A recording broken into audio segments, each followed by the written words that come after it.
Sermon 160 de saint Augustin, se glorifier en Jésus-Christ. 1 Corinthiens 1, 31.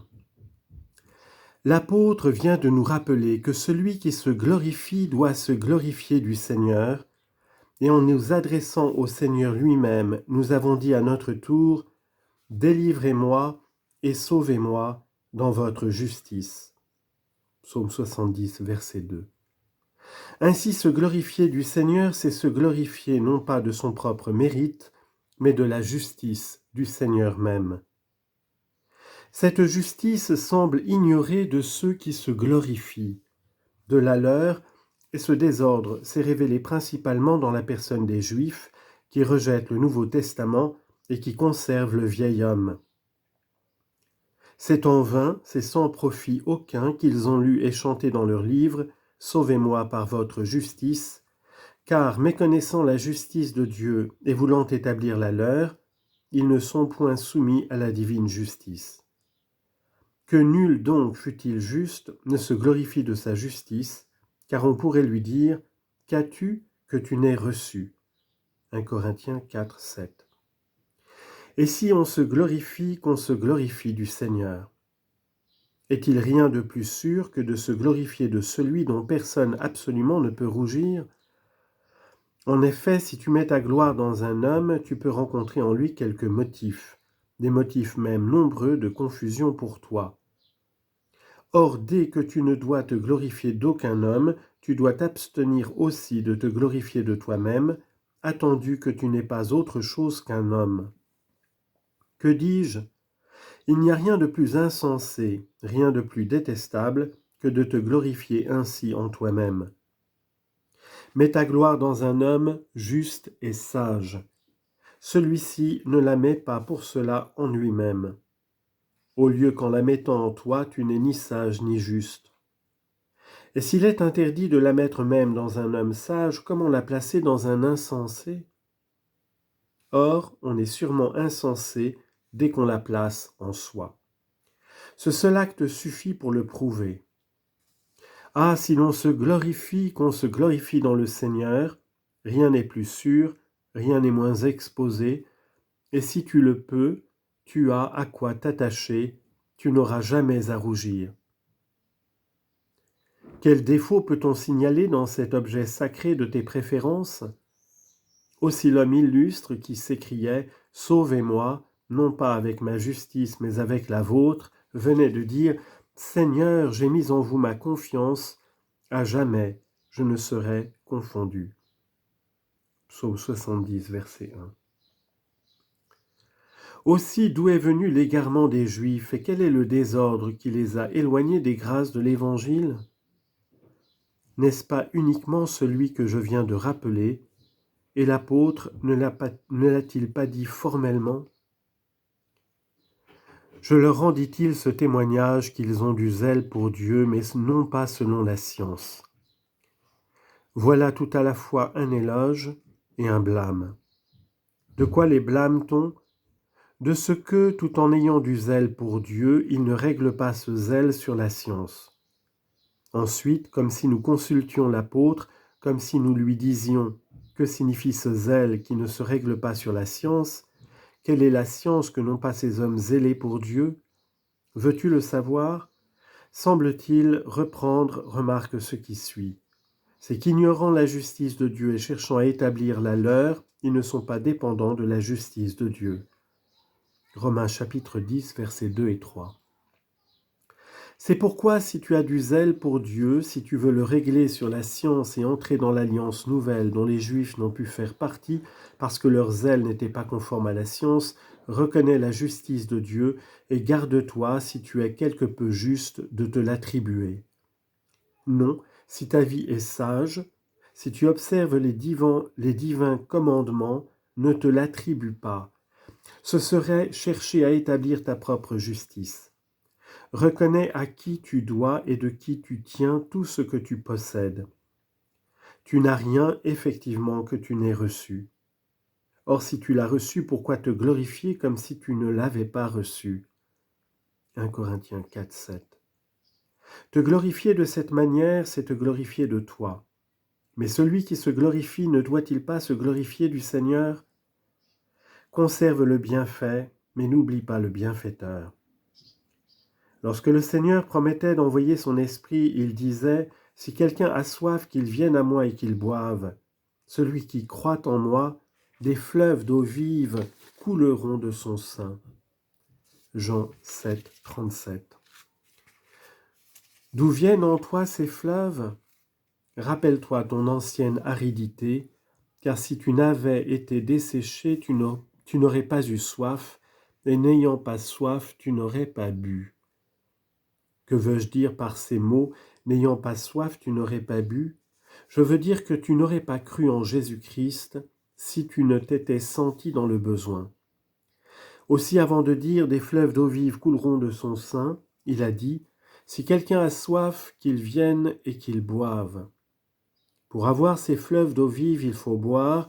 Pour boire, il faut avoir soif. Tu avais donc soif. Pourquoi vouloir alors te glorifier comme si ces fleuves venaient de toi?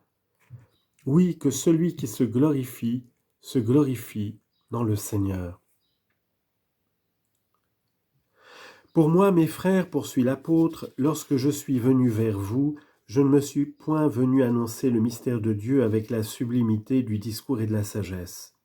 Il ajoute, « Ai-je prétendu parmi vous savoir autre chose que Jésus-Christ et Jésus-Christ crucifié » 1 Corinthiens 2, 1 à 2. Mais ne savoir que cela, c'était ne rien ignorer. Quel trésor de science que Jésus-Christ crucifié! L'apôtre l'a mis devant les yeux des enfants comme un trésor enveloppé. Ces deux mots, Jésus-Christ crucifié, que ne renferment-ils pas? Ailleurs encore, comme il craignait que plusieurs ne se laissassent détourner du Christ par l'appât trompeur de la philosophie et d'une vaine science, il leur promit qu'ils auraient dans le Christ le trésor infini de la science et de la sagesse divine. Prenez garde, dit-il, que personne ne vous séduise par la philosophie, par des raisonnements vains et trompeurs, selon les principes d'une science mondaine et non selon le Christ, en qui sont cachés tous les trésors de la science et de la sagesse. Colossiens chapitre 2, versets 3 et 8. Le Christ crucifié comprend ainsi tous les trésors de la sagesse et de la science. Ah, prenez garde, dit saint Paul, de vous laisser séduire par le nom menteur de science. Approchez-vous plutôt du trésor caché, enveloppé, et demandez qu'il vous soit découvert. Philosophe égaré de ce monde, ce que tu cherches n'est rien. C'est celui que tu ne cherches pas qui est quelque chose. À quoi te sert d'avoir cette soif dévorante puisque tu marches dédaigneusement sur la fontaine? Tu méprises l'humilité, mais c'est que tu n'en comprends pas la majesté. Si on l'avait connu, jamais on n'aurait crucifié le Seigneur de gloire. 1 Corinthiens 2, 8. Oui, Jésus-Christ crucifié, je n'ai prétendu savoir parmi vous que Jésus-Christ et Jésus-Christ crucifié. Que son humilité dont se moquent les orgueilleux, mais pour attirer sur eux cette sentence, vous avez châtié les superbes, maudits ceux qui s'écartent de votre loi. Psaume 118, verset 21. Or, quelle est cette loi de Dieu sinon de croire en lui et de nous aimer les uns les autres? En lui, c'est-à-dire en qui? En Jésus-Christ crucifié. Maudits ceux qui s'écartent de vos préceptes. Pourquoi se moque-t-il sinon parce qu'en face d'une grossière enveloppe, il ne voit pas le trésor qu'elle enferme? On voit la chair, on voit l'homme, on voit la croix, on voit la mort, et on rit de tout cela. Arrête, ne passe pas, retiens tes insultes et tes mépris. Attends, fouille. N'y a-t-il pas à l'intérieur de quoi te charmer? Et si tu y trouvais ce que l'œil n'a point vu, ce que l'oreille n'a point entendu, ce qui n'est point monté dans le cœur de l'homme? 1 Corinthiens 2, 9. L'œil voit le corps, mais il y a au-dedans ce que l'œil ne voit pas. L'oreille entend la voix, mais il y a dans la voix ce que n'entend pas l'oreille. Dans le cœur monte, comme une pensée terrestre, le souvenir d'un homme mort attaché à la croix, mais il y a en lui ce qui ne monte pas dans le cœur de l'homme. Il ne s'élève dans notre cœur que des idées ordinaires. Dans le cœur de Moïse, dit l'Écriture, monta la pensée de visiter ses frères. Exode 2:11. C'était une pensée humaine. Et lorsque les disciples étaient indécis sur la personne même du Seigneur, lorsqu'ils se disaient en le voyant ressuscité si vil, « C'est lui, ce n'est pas lui, c'est son corps, c'est un fantôme », il est repris en ces termes, « Pourquoi ces pensées montent-elles dans votre cœur ?» Luc chapitre 24, verset 38. Cherchons donc, si nous le pouvons, non pas ce qui pourrait monter dans notre cœur, mais où notre cœur doit mériter de s'élever. Il méritera d'être glorifié avec Jésus-Christ dans son royaume s'il a appris à se glorifier avec lui sur sa croix. Aussi bien plus heureux que ceux qui voient où il faut monter sans savoir par où, et qui aiment le pays de la grandeur sans savoir le chemin de l'humilité, l'apôtre, sachant tout à la fois, et le terme et la route, s'écrie avec un accent profondément convaincu, « À Dieu ne plaise que je me glorifie, sinon dans la croix de Jésus-Christ notre Seigneur. » Il aurait pu dire « sinon dans la sagesse de Jésus-Christ notre Seigneur » et il aurait dit vrai. Sinon dans sa majesté, il aurait dit vrai encore. Sinon dans sa puissance, il aurait dit également vrai. Il dit plutôt dans la croix.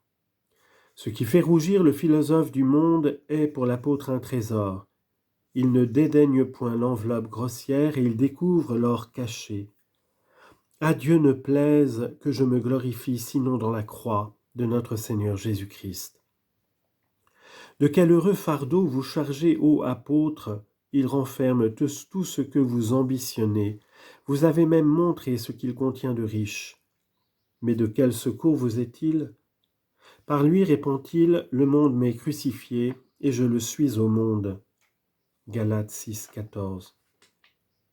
Comment en effet le monde vous serait-il crucifié si pour vous ne l'avait été d'abord l'auteur même du monde ? Ainsi que celui qui se glorifie dans le Seigneur.